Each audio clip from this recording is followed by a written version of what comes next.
জয়গুরু বন্ধুরা, আমার চ্যানেলে বিউটিস কিচেনে আপনাদের সবাইকে স্বাগত। আজকে আপনাদের রান্না করে দেখাবো উচ্ছে আলু দিয়ে কই মাছ দিয়ে তরকারি। তো উচ্ছে আলু দিয়ে কই মাছের ঝোল, পাতলা ঝোল করব আমি শুধু জিরে বাটা দিয়ে। এখানে দেখুন আমি উচ্ছে ছোট ছোট উচ্ছে কেটে রেখেছি, ভিতরে দানা ফেলে দিই। দানা ফেলে দিয়েছি দেখুন, কোনো উচ্ছের ভিতরে যেন দানা নেই, একদম কচি। দেখেছেন, ছোট দানা তাও ফেলে দিয়েছি। আর ওটা একটা বড় আলু দিয়ে দিয়েছি। এবার এটাকে আমি তেলে একটু ভেজে নেব। তার আগে আমি মাছ দেবো এতে। এখানে দেখুন আমার 3টে কই মাছ ছিল ফ্রিজে। তো এই ফ্রিজ থেকে বের করে 3টে কই মাছ দিয়ে কী করবো, তাই আমি উচ্ছে আলু দিয়ে এই 3টে কই মাছ দিয়ে তরকারি করব। আমি এই মাছ ভাজার জন্য দেখুন আমি কড়াতে তেল দিয়ে দিয়েছি। তেল আমার গরম হয়ে গেছে। আমি মাছটাকে একটু ভেজে নেব। আমি এই যে মাছে লবণ হলুদটাকে মাখিয়ে নিচ্ছি দেখুন। এবার আমি মাছগুলো সুন্দর করে ভেজে নেব একটু। তেল গরম হয়ে গেছে, মাছ দিয়ে দিচ্ছি।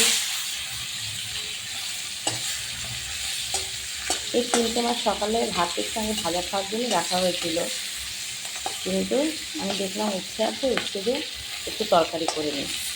ওই মাছ দিয়ে উচ্ছে আলুর তরকারি খুবই ভালো লাগে খেতে। তো দেখুন দেখুন বন্ধুরা, আমার মাছ ভাজা হয়ে গেছে, নামিয়ে নেব। মাছ ভাজা আমি নামিয়ে নিয়েছি। মাছ ভাজা তেলের ভিতরে আমি আগে দিয়ে দেবো আলু। আলু কপি একটু ভেজে নেব। এইভাবে নেড়ে চেড়ে ভেজে নেবো একটু। আমি সামান্য পরিমাণে লবণ দিয়ে দেবো। আলু ভাজা একটু হলুদ দিয়ে দেবো। এবার একটু নেড়ে চেড়ে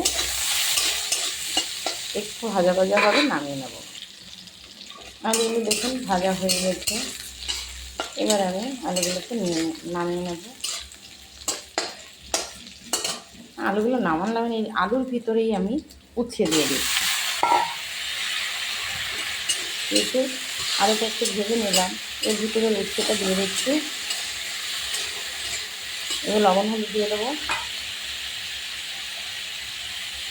লবণ দিয়ে দিচ্ছি, হলুদ দিয়ে দিলাম। এবার নেড়ে চেড়ে এবার উচ্ছে যে জলটা, এটা আস্তে আস্তে টানবে, ভাজতে হচ্ছে। তারপরে আমি জল দিয়ে দেবো। দেখুন ভাজা ভাজা হয়ে গেছে। এবার আমি দিয়ে দেবো জল। এটা কিন্তু একদম খুব ঝোল হবে না, একটু গায়ে গায়ে এখন ঝোল হবে। আর একটু জল দিয়ে দেবো। এই দেখুন দিয়ে দিয়েছি। এবার এই উচ্ছে আলুতে এই জলে এবার জাল হবে। আমি কাঁচা লঙ্কা চিড়ে দিয়ে দেবো। এই উচ্ছে আলুর তরকারি কিন্তু কাঁচা লঙ্কা দিয়েই বেশি স্বাদ হয়, শুকনো লঙ্কা দিলে কিন্তু সেই স্বাদ থাকবে না। আর উচ্ছেতে তো উপকার আছে, উপকারটাও কেটে যাবে শুকনো লঙ্কায়। তো কাঁচা লঙ্কাই দিয়ে দেবো আমি চিড়ে। দেখুন বন্ধুরা কী সুন্দর ঝোলটা, কী সুন্দর জাল হচ্ছে। তো আমি এবার দিয়ে দেবো কাঁচা লঙ্কা চিড়ে রেখেছি। এই যে কাঁচা লঙ্কা, আমি কাঁচা লঙ্কা দিয়ে দিচ্ছি। আপনারা কিন্তু একটু করে ঢেকেও দিতে পারেন কষানোর পরে, ঝোল দেওয়ার পরে। আমার ঢাকা লাগে না, যেহেতু চন্দ্রমুখী আলু তাড়াতাড়ি গলে যায়। গলেও গেছে দেখুন, আর একটু হলে গলে যাবে আলু। আপনারা এইভাবে নেড়ে চেড়ে নেবেন, ঢেকে দেবেন একটু। দেখুন বন্ধুরা, উচ্ছে আলু তরকারি কিন্তু আমার হয়ে গেছে।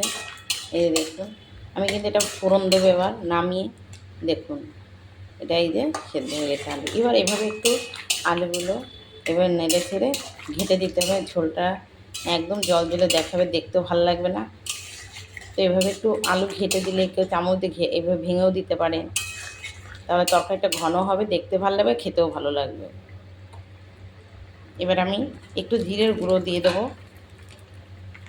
জিরে আর কাঁচা লঙ্কা দিয়ে উচ্ছে আলুর তরকারি একবার খেয়ে দেখবেন।